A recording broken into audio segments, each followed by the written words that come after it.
Hello, and welcome to another exciting episode of A Conversation with Carl. Remember to like, follow, and subscribe for the latest content. Today, I am particularly excited to welcome American economist and author Robin Hanson. He is an associate professor of economics at George Mason University and a former research associate at the Future of the Humanity Institute of Oxford University. Hanson believes the lack of observable, high-expansive extraterrestrial civilizations suggests that humanity is surprisingly early in the universe's timeline. Please welcome Robin Hanson to the conversation. Nice to meet you, Carl.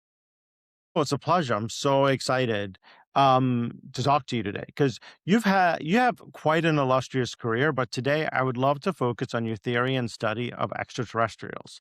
Given the age of the universe and when humans appeared, I think your point is that humans, as we know them, are actually a new phenomenon relative to the entire universe. Can you explain this a little further? Well, obviously, if you look at the universe, it looks dead. On Earth, we have life, and we are life, and life is really important to us, and it really looks different from dead stuff. So, the moon looks dead, and you drill down underneath the land, most everything looks pretty dead, at least, kilometers down. But near the surface of the Earth, it's full of life.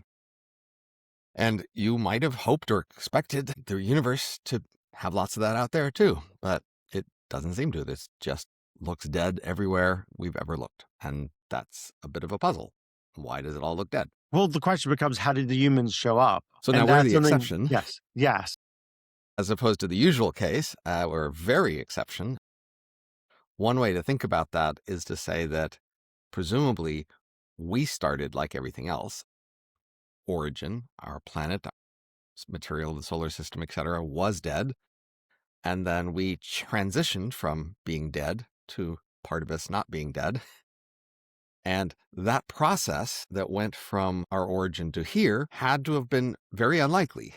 That is, if our origin was a typical sort of place, or not crazy and weird place, then most of our being here has to be explained by some sort of luck or unlikeliness in the process of getting from where we started to where we are now. I've called that process and the difficulty of going through it the great filter. That is, something along that process stops things going along that path and diverts them from the outcome that we are. And so then the key question is, how big is the great filter? Well, it has to be pretty big, given that the whole universe looks empty. And then where along that process is the filter? It has many stages and steps, and it took many billions of years. And it's important to wonder what was the key hard steps along the way, because that affects what we might see out there in the universe. So how do we find other life out there? Well, we are looking. We and are we will looking, I continue to know. look. And the bigger and better capable we get, the farther we can look. But we might also want to look at theory to try to help us guess what to look for, where to look in order to hopefully see something. Where do you think we should be looking? Well, like I say, first you need a theory of what you might expect to see. So I might say, look at biology, and biology has this tendency so far to expand to all the niches it can. That it's under the water, in the rocks, in the clouds. Now, some places it sort of is very favorable and it just really fills those places like a rainforest. And other places it's sparse, like the Arctic snow, or high in the atmosphere, or down under the rocks. But even where it's sparse, it's there apparently as much as it could be, as evolution is searching in the space of ways to be in these various places, and it has gone all the places it could be, and it's limited by its capacity. So we, humanity, have, created a new kind of life, much more capable, growing much faster. And we have pioneered technologies that biology never found before us. And that's going to allow us to go more places. But if we have a same sort of decentralized, competitive natural selection process that drives our future as drove our past, then we expect our descendants to just go everywhere they can. All the different places they could go, they will go. It's not like we don't care so much which place they'll go. They'll just go everywhere that they can, because that's the natural path that life had in the past. And we would have to be a substantially different sort of life if we were going to only go some places and not go the other places that we could go. Now, we'll have some better abilities to coordinate than life has. Well, we are better able to coordinate on larger scales, and maybe that would be part of a difference. But ignoring possibilities that would come from that, what we expect is our descendants to not coordinate, to spread out, and then just go all the different places they can go and fill all those different places. And we expect that to be a lot more places than life so far has been able to go, because we are now much more technically capable. Now, we face some obstacles, and it may be a lot longer than we think before we get there, but the universe is now 14 billion years old, and we've been civilized for, say, less than 10,000 years. So even if our descendants slow down a lot compared to what we've been doing lately, it still seems like in a short cosmological time, we will go many places and do many things there. So that's then what we might expect to see out there. That is, if something like us was out there, we should expect it to, at some point, be at a level like us, which from a long way off, there's nothing to see. You have to look really carefully to see something like us from a long way off, but not too far into our future, we should start to spread out and do a lot more things and become a lot more visible. So everywhere we've been, we've changed it. Life has changed everywhere it goes, and we've changed everywhere it goes. So the most robust prediction is it will look different. Do you think aliens are here already? Are they finding us? If we are looking to go elsewhere, as you say, then I would imagine they would also be looking to come here. So what we're doing at the moment is a theoretical exercise. We were asking, what should we expect to see? Yeah. So the simplest model, what we should expect to see, is based on what we are and what we expect to become. So we are this planet where life's been on for billions of years. And then we think that we might go out and do a lot more things in the future. So that's our best guess of what aliens might be like. They might have also been on a planet with life and then spread out from there. And then the simplest prediction for what we would do is we would just spread out and then go all sorts of places. But the simplest prediction is we aren't going to just like go somewhere and visit and then not go there again for 10 billion years. Yeah. The first time we visited someplace, soon afterwards, we would be visiting again, and then more and more would be visiting again, and then it would be taking over and changing and overwhelmingly changing stuff. So that's the most straightforward prediction, because that's what life has done and we have done whenever we have gone somewhere and found it profitable to be there. We've changed it. So has life. And so then what you'd expect is large volumes of the universe that we touch would be changing a lot. And so that's the first level prediction. We should see that out there in the world, basically even spheres of expanding activity where something originated and then is growing out and changing stuff. So that's the simplest thing we would predict. Now, if you ask, are they here now? First thing to note about that is that would be along with the fact that we don't see them anywhere near us. So already we have a deviation from the simple theory, right?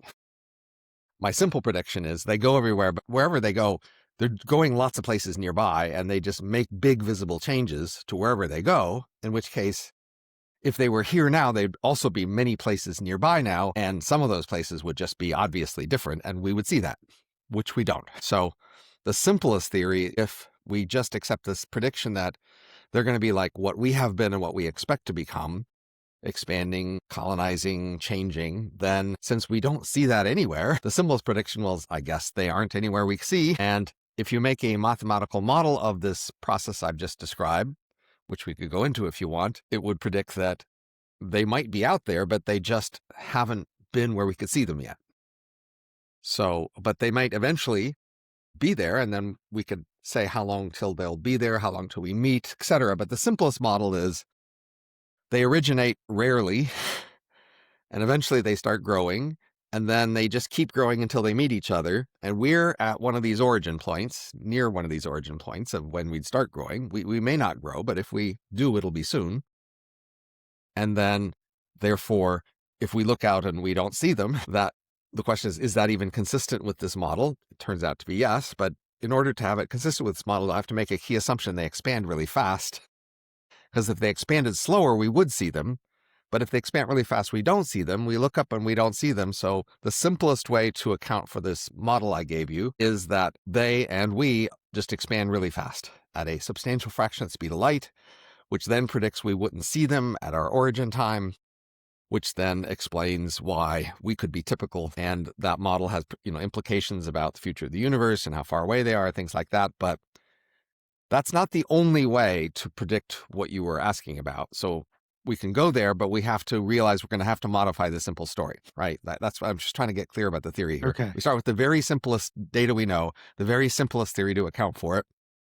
That theory predicts, okay, since we don't see anything, they're just a really long way away and it'll be a while till we see them. And Okay. that's just the end of it. Then they aren't here, because how could they be here and be nowhere else near us? Now, I have thought that since I went all this work to try to figure out where aliens would be in space-time, and there are these people who say that there is evidence that there are aliens here now, I ask myself, well, I guess I'm a world expert on this, so I should try my hand at this task. And the task is come up with the most plausible story you could under which aliens are here now. And that would be an input into the process of trying to, decide if they really are. So as you may know, there's a standard way of what we call Bayesian analysis of any hypothesis. Consists of two parts, a prior and a likelihood. The prior is where you say, well, just how plausible is this hypothesis given everything else we know? And the likelihood is, given particular data we see, how likely would that data have been to have been generated by each particular hypothesis? You combine these two together to get your posterior, i.e. the chance that you believe in each hypothesis. So I'm an expert here on the prior, not on the likelihood. That is, I don't have any special expertise in looking at reports of supposedly aliens visiting recently Yeah. in order to judge that. But I am an expert on the prior, in that I'm an expert on the kinds of stories we can think of that would make sense of the universe and where aliens would be in it, and with respect to us. And I can then do the task of saying, how many crazy assumptions do I have to make in order to create this hypothesis that aliens are here now? And some people have said, this is such a crazy hypothesis that even if you think you see something, you don't, because this is just crazy. And if that were true, it would mean that you should just dismiss all of this reports as impossibly unlikely. That's not where I come down, but in order to come down there, I have to go through this effort of analysis. Where did you come down? So I'd come down in saying that the prior is roughly, say, 1 in 10,000, 1 in 1,000, somewhere in that range of the hypothesis that the aliens are here now. Now, for comparison, if you have a murder trial, say, I'd say the prior there is roughly 1 in 1,000,000. Roughly 1 in 1,000 people are murdered as opposed to die other ways, and each person who might be murdered has roughly 1,000 people nearby who might have done it. And so if you accuse any one person of murdering this person, I'd say the prior is roughly 1 in 1,000,000. 1 in 1,000,000 priors can be overcome by specific evidence. It's quite possible for a murder trial to convince you that a particular person did a murder, but they have to produce evidence that overcomes the 1 in 1,000,000 prior. So a 1 in 10,000 or 1,000 prior is plenty high enough for you to have to look at the evidence. Okay. You can't just dismiss it on the basis of that's crazy. So that's my bottom line here, is it's not crazy enough to dismiss. It's not likely enough that you should just believe it independent of evidence either. You would. I mean, just, I was in Roswell, New Mexico once, because that's where all the aliens are supposed to go. I don't know why. And I asked someone that was there, why did they come here? And he said, they come here for the peace and quiet. And I thought to myself, isn't it quiet up there? There's a lot of peace and quiet in the universe. There is a lot of peace and quiet in the universe. Why come to Roswell, New Right, Mexico? so that doesn't work very well for me as a theory. It doesn't work well for me either. But yes, our job isn't to pick random theories and dismiss them. Our job is to find the best theory we can and ask, how good is that? So that requires some sort of attempt to find a way to make sense of the story. Try to lean into trying to make sense of it, trying to find a way it could make sense. And then if you fail, you decide, well, that's just crazy. But you can't say that's just crazy until you actually try. Can you explain your grabby alien theory? So I've been alluding to that along the way without naming it. That is, my simple grabby aliens model is a mathematical model of where are aliens in space-time based on the simple idea of our past and how we got to where we are now. So the grabby aliens model is a mathematical model with 3 parameters. It says that alien civilizations appear at points in space-time.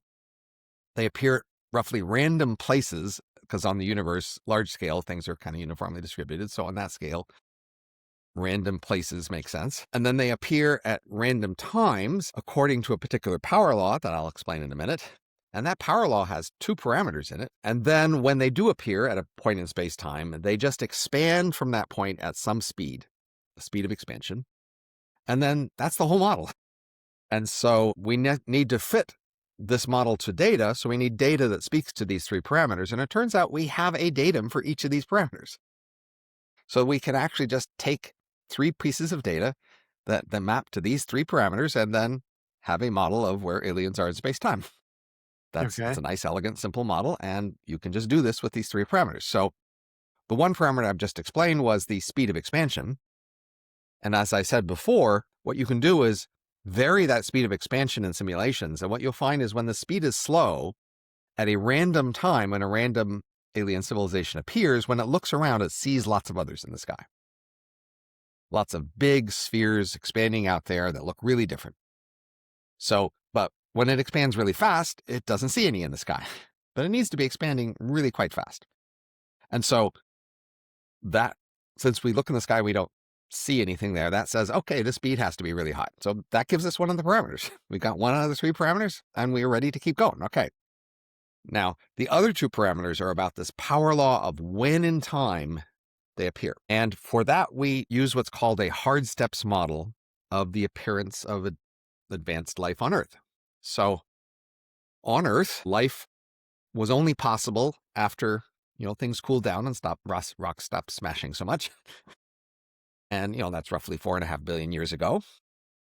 And then life has a window of roughly another billion years before it gets too hot for life of the form we've seen so far to just not be able to exist. So that's the window for life on Earth. Okay. Before, when it cooled off enough for life of the sort that we see around us to be able to exist, and then the point at which it will no longer exist because it gets too hot. So that's window is roughly 5.5 billion years. And in that window, first life, even the simplest life, has to appear. And then it has to go through three sequence of stages. Each stage required that the previous kind of life have searched through a big, set of combinations until it found a combination that happened to enable the next level of life. So each of these stages, or many of these stages, is a random, what I'll call try stage, where life is just bubbling around in some vast pool of possibilities. And at some point, some particular configuration is found that enables powerful new abilities that then starts the next. Are we connected to dinosaurs? The question is, are they on the path that led to us, or are they on a side path that led somewhere else? So there's a lot we don't know about the history of life on Earth. And so mostly it looks like they are not on the path to us, but I can't be entirely sure. But the point is, they're not too far away from the path. They're an indication of what was happening on our path because they were doing similar things. Now, some parts of this process could be, instead of try steps, they could be try once steps, where somehow life just had to go in a certain direction. If it went in any other direction, life on Earth would permanently, not be able to come to where we are. So that's another thing that could have happened. And there can also just be delay steps where, for example, Earth's atmosphere had to slowly accumulate enough oxygen to allow the next kind of life. So in the history of life on Earth, there were several kinds of steps that had to happen, could have happened. And the key thing we need to have is these steps happening, and then they get to us at our point of advancement. And then, of course, we expect to go farther, but we expect that whatever we go farther is going to be pretty fast from this point compared to these billions of years. So there's not going to be that much time involved from where we are now to perhaps expanding and becoming grabby. Grabby just means they go out and they grab stuff and they keep expanding. So a key thing is that life had to go through a bunch of steps, some of which were just difficult try steps, which may have taken a very long expected time on average to achieve. And there was this window on life where all these steps had to appear before the end of the window, which is coming up in a billion years. And so we have a simple statistical model of a sequence of hard try steps where the steps could have had very different difficulties. So each step might have had a expected time of, a million years or a billion or a trillion years or a lot. These steps could have had just very different difficulties. But still, life had to go through this sequence of steps in order to reach where we are. Do you think that aliens look like us? It's what you have to understand about the nature of natural selection in order to understand in what ways they would be similar or not. So, clearly biology on Earth has varied a lot. And even if you looked at the big brained biology, they vary quite a lot. So from that point of view, you might expect them to vary quite a lot. But, we're talking about randomness here too. If you look at like every single day, there's so many little things that happen that can change everything that happens the rest of the day for you. Sure. So our world is full of processes, which we've come to understand to some degree, but not fully. And our understanding is that some parts of those processes are systematic and we understand them that they had to be that way. And then there's other parts of the processes that just could have been random, or maybe they're systematic, but we just don't understand that part. And that's a struggle. So when we look at businesses who succeed, we try to guess, well, what does it take to be a successful business? And we see a pretty wide range of businesses succeed and fail, but then we see some correlations between the successes and the, success and features. And we guess, well, maybe those features are important to success of a business. Same for biological species. They vary quite a lot, but they don't vary infinitely. Not all imaginable combination of atoms make a successful creature. So we do understand something about how you have to arrange atoms to make an actual creature that can function and compete in the world. And we also understand something about what we are and what it took to become us. And for example, one of the things it took to become us is to eventually have large brains and to have large social groups. And so other animals that didn't do that are less plausibly to have arrived at our level. But there's a lot of the details of what it took to become us that we aren't that clear on. When you're looking at animals, they're not going to change all of a sudden. Dogs aren't going to learn how to talk to us. Well, not all of a and sudden, but we're talking the universe is 14 yeah. billion years old. Okay. Yeah. Okay. So that's the timescales on which we're looking. And even when we're looking at life on Earth, it's 4.5 billion years so far. So we're asking on those sorts of timescales what sort of changes can happen. And even dogs could become quite different even over a few million years of timescales. Billions of years are plenty of time. So anyway, the key point is that life on Earth had to go through a sequence of hard steps. They might have been varying difficulty to get to where we are. And there's a statistical fact, which is we got lucky by accomplishing all these steps by the end of our window because all those other planets out there that we see didn't do that. So we're lucky. That's the key statistical fact, was we have to presume our planet got very lucky compared to all the others in managing to get all these random steps happening within the window before the time goes out.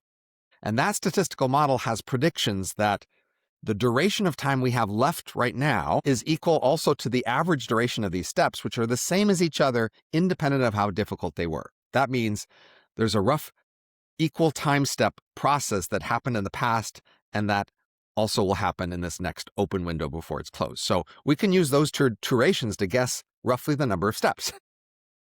So the first step is roughly 500 million years. That's the first time we see evidence of life after it was possible. And now there's 500 million years left. So those two data points are drawn from the same distribution. So they tell us, okay, the median estimate for the number of steps is 6, somewhere between 3 and 12, say. And that tells us that this power law is a power of roughly 6, maybe 3 to 12. So I told you there was this power law, and a statistical model of the chance of these sort of thing happenings goes as the power of the number of steps.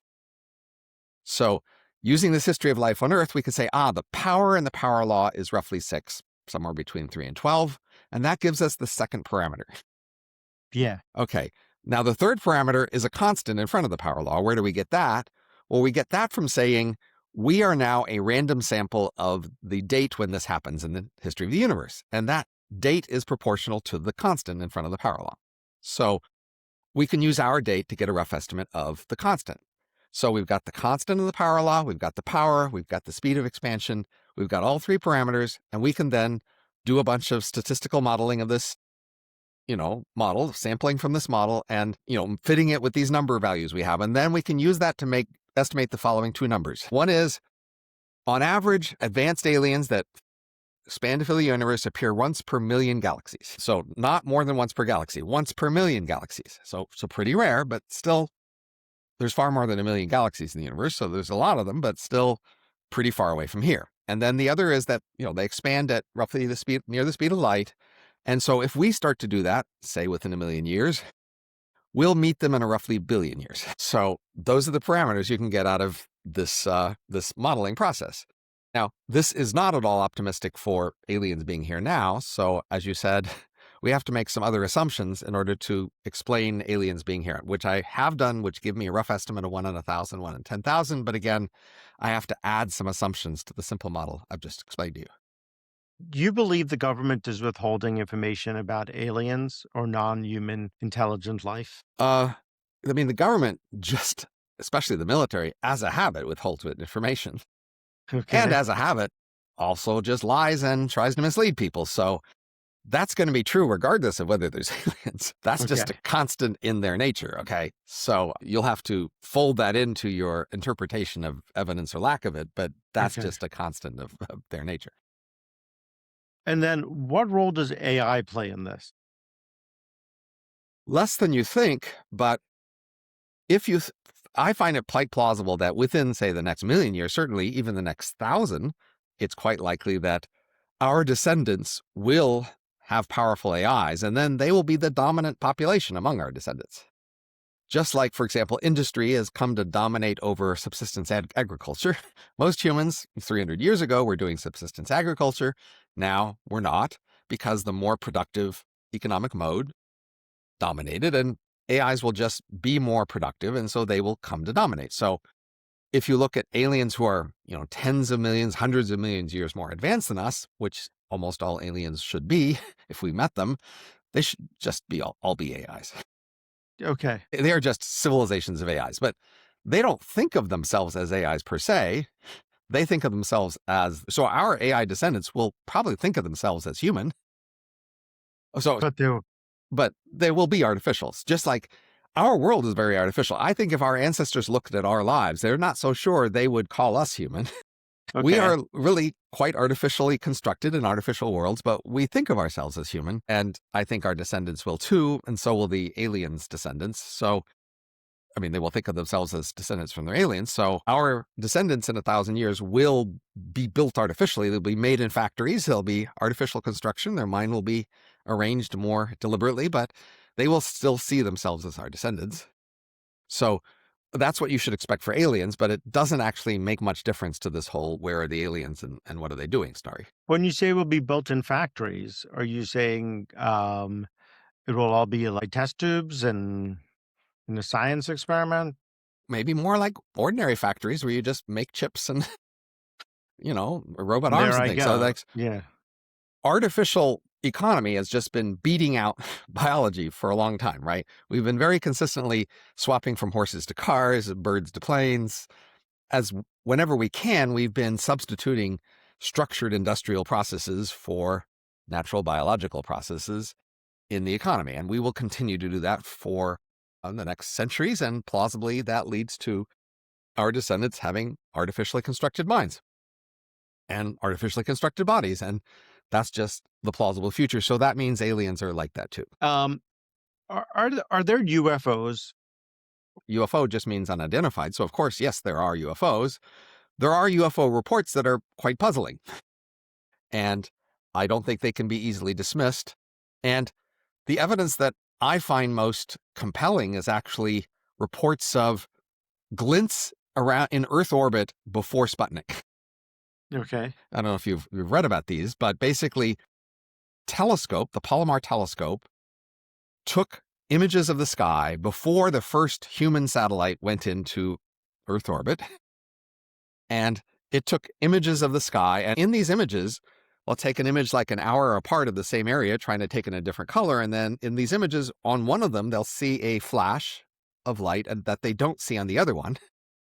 So that's a glint. It's a flash. It's not a steady source. If they look at the angle of these things, sometimes the angle is through a spatial region that has Earth's shadow. And in those regions, they see fewer of these glints, Okay. a lot fewer, which are basically saying most of these glints are actually in Earth's orbit. They are near enough to Earth that when they're in the Earth's shadow, they are no longer visible. So they are reflecting sunlight in Earth orbit before Sputnik, hundreds of thousands of them. They are, by the we can constrain how short the duration is from, otherwise they would smear in these images. We can look at how bright they are, and we can infer that they have to be like 10 centimeters or bigger, roughly, size, very flat surfaces in Earth orbit before Sputnik. That's really hard to explain given our other usual understanding of stuff near Earth orbit. So that's, to me, the strongest evidence that something weird is there that isn't well explained by our usual natural processes. My gut is if they would see us, they'd want to come here and find out about us. What we want is an actual theory of why they would be here and what they'd be doing. And that's the thing, again, I said I tried to work out for you. Tried to work out. And that theory then has inside itself the story of why they're here and what they're doing. But you have to make up a story that has all the parts that includes that, right? You need a story of why they're here, what they're doing, how that would make sense with the usual model of they would be crazy far away, and that they're here doing stuff now, but nowhere near us. Why aren't they doing anything else nearby? Why are they doing this weird thing of showing up the edge of visibility, just sort of teasing us by being barely visible and then not actually seeming to do very much? Those are all puzzling features that need to be explained, and that's what I try to do in my analysis. The assumptions I need to make is first, panspermia siblings. Life on Earth did not start on Earth. It started on some other planet billions of years before, and that life there was kicked off by a rock and seeded our stellar nursery. Our stellar nursery is where our star was formed, the planets were formed. Roughly 10,000 other stars were formed in that same place and time. And then if life seeded that stellar nursery, there were lots of rocks going back and forth all over this place. It could have plausibly seeded many planets in that nursery, not just ours. And then over the 4 billion years since that happened, these other thousands of planets that were seeded with life spread into a ring around the galaxy. They've been evolving like our planet has, and one of them got to our advanced level before us. And they are therefore our panspermia siblings. So that explains why they're so close to us, even if on average the nearest one would be a billion, would be 1 per million galaxies, is because they had the same origin as us. A rare origin, but now multiple descendants from that rare origin. We're one of them. There's another one. So there's at least 2. And that explains why they're so close to us. And of course, they would have to have appeared, say, 100 million years at least before us. So they're way more advanced than us. That's the first thing. But okay, that makes them be near enough to us, but it doesn't fill the whole universe with stuff like this. Still, until you get a million galaxies away, there's nothing except them and us. Okay, now, in order to explain how they haven't, in those 100 million years, filled the galaxy and changed everything, we have to assume they have some rule or policy against expansion. They've decided to prevent their civilization from expanding and reshaping the galaxy and the universe. We could talk about why they might want to do that, but they had this policy. And then they also, of course, know that they plausibly have siblings. They could be watching out for the siblings. They'd have better telescope than you. They could just look around and find the siblings. You can actually find them from stellar signatures. And they would guess these other siblings might well grow up and expand, and then we risk breaking their rule. So now that gives them a reason to come here. They know that if they just let us grow up and do whatever we want, we plausibly could break their rule, and then the universe, the galaxy would get filled, because even though they didn't fill it, we would. So now they broke their rule. They made an exception to the rule to send expeditions to their siblings. Even though that risks breaking the rule, anything that leaves could go rogue and break the whole thing. But it's important enough to send an expedition here to prevent us from expanding into the universe. There. So that's why they came here, but haven't gone everywhere else. And now we know why they're here. They're here to convince us to not expand. But we also can guess, the simplest strategy would just be to destroy us, which would definitely achieve their purpose of preventing us from expanding. We're not destroyed, so clearly they have a preference for not doing that. So they're here to persuade us to not expand instead of forcing or destroying us. And that's only part of the story, though. The rest of the story we need to explain is, okay, they're here to persuade us, and the thing they do is hang out at the edge of visibility. They aren't just in our face and obvious. They're not completely invisible like they could be. They're hanging at the edge of visibility, and they're hardly doing anything. And they're going to Roswell, New Mexico. Right. But so we have to ask, why would that make sense as a strategy to convince us to not expand in the universe? So my theory there is domestication. So the main way the humans have domesticated other animals is by slipping into the top of their status hierarchy. We become the top dog, the top horse. So we have to be local. We have to be nearby. We have to not be too obviously hostile. And then we just have to be high status. We have to look like we're high status and maybe look like we're giving orders. So that's how we domesticate other humans. Humans have domesticated other humans. We domesticate other animals by the simple strategy of slipping into their status hierarchy at the top. So if they want to domesticate us, what they have to do is just be here, be not too hostile, and to be very visibly more impressive than us. Okay, got it. And okay, that explains roughly what they're doing. Now you might say, what if they just were in our face really obvious? Wouldn't that also work to impress us and show this we're better? It would, but they fear that we might hate something about them. So remember, humans, when we tried to domesticate other humans on the planet, sometimes that fails when even minor differences of culture make them hate us instead of being willing to accept our domination.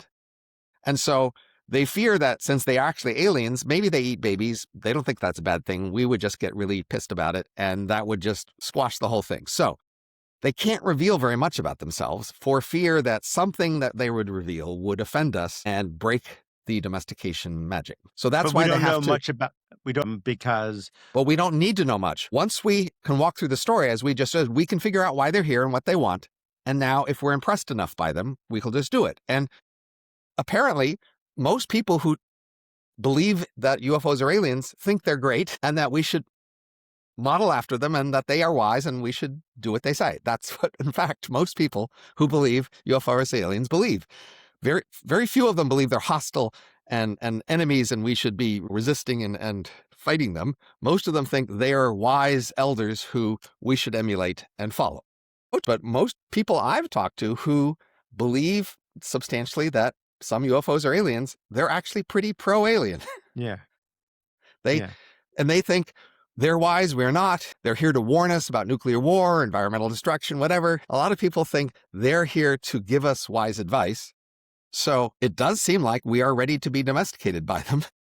We are open to that. We are open to, yes, listening to their advice and following it. So if this is true, then we are on track to follow their plan. It's not a crazy plan. Yeah. We are, in fact, moving in that direction. As we wrap up, is there anything else that we should have spoken about or touched on that I have not?